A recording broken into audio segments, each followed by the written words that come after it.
सुहेलदेव सम्मान स्वाभिमान पार्टी के हमारे सभी साथी जो उन्होंने सुझाव और राय दी हैं, हम लोग सब मिलकर के काम करेंगे। आज के दिन हम सब जब लोग एक साथ बैठे हैं तो जनगणना की जो बहुत पुरानी मांग थी कि जातियों को गिना जाए, जाति के आधार पर आरक्षण हो, सबका हक मिले, सबको बराबरी से उनकी आबादी के हिसाब से हक और सम्मान मिल जाए। मुझे खुशी है इस बात की कि आज महाराजा सुहेलदेव सम्मान स्वाभिमान पार्टी के लोग भी इस पक्ष में हैं कि जाति गणना हो और आबादी के हिसाब से उन्हें भी हक और सम्मान मिल जाए। इस लड़ाई में जहां पीडीए के लोगों का साथ दे रहे हैं, मैं एक बार फिर उन सब का बहुत बहुत धन्यवाद और आभार प्रकट करूंगा। इन्होंने बहुत सारे सुझाव दिए हैं। उन सुझावों में कुछ सुझाव मैं कह सकता हूं, फिर आप जो पूछना चाहेंगे पूछिएगा। इनका सबसे पहला सुझाव यह है और इनकी मांग है कि वीर योद्धा महाराजा सुहेलदेव महाराज की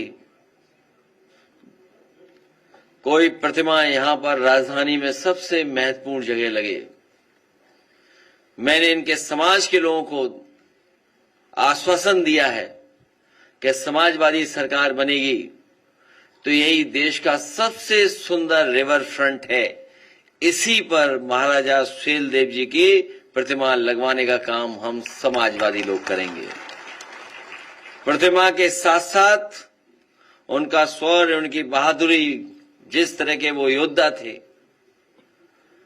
जो उनके हाथ में तलवार होगी, वो तलवार भी सोने के साथ चमकती हुई दिखाई देगी।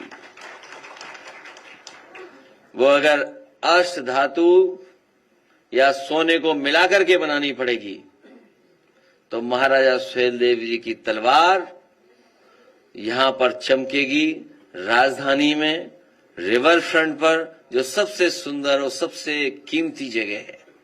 साथ ही में जो उन्होंने और सुझाव दिए, हम उनके सभी सुझावों पर अमल करेंगे और उनको साथ लेकर के हम लोग आगे बढ़ेंगे। जिस तरीके से इनके समाज ने और इनके साथ साथ पीडीए समाज ने हमें लोकसभा में और पिछले विधानसभा में जो सहयोग और समर्थन दिया था, हमें उम्मीद है कि आने वाले समय में जब 2027 में हम लोग चुनाव लड़ने जा रहे हैं, इनके समाज का पूरा समर्थन हम समाजवादियों के साथ होगा। ये सच्चाई है कि हमारे गरीब को न्याय नहीं मिल रहा है। हमारे गरीब और खासकर पिछड़े और दलित समाज के जो लोग हैं, उनके साथ हर स्तर पर भेदभाव हो रहा है। अगर वो अपनी सामान्य समस्या को भी लेकर के जाएं, तो भी अधिकारी अनसुनी कर रहे हैं। और कई बार हम लोग सुनते हैं कि जो कुर्सी पे बैठे लोग हैं वो अपमानित कर रहे हैं।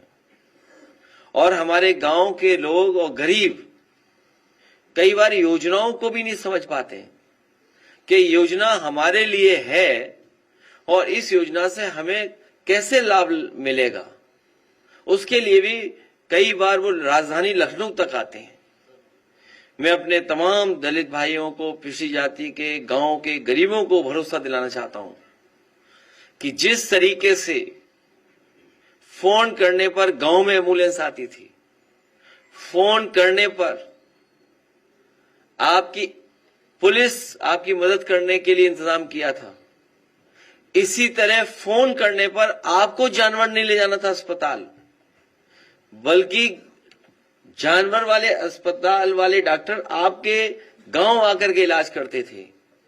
तो तमाम जो योजनाएं हैं, लाभकारी योजनाएं, जिसमें घर मकान हो, न्याय के लिए हो, आपको मुख्यालय अधिकारी के पास नहीं भागना पड़ेगा, अधिकारी आपके पास आकर के सुनवाई करेगा और आपको न्याय दिलाने का काम करेगा।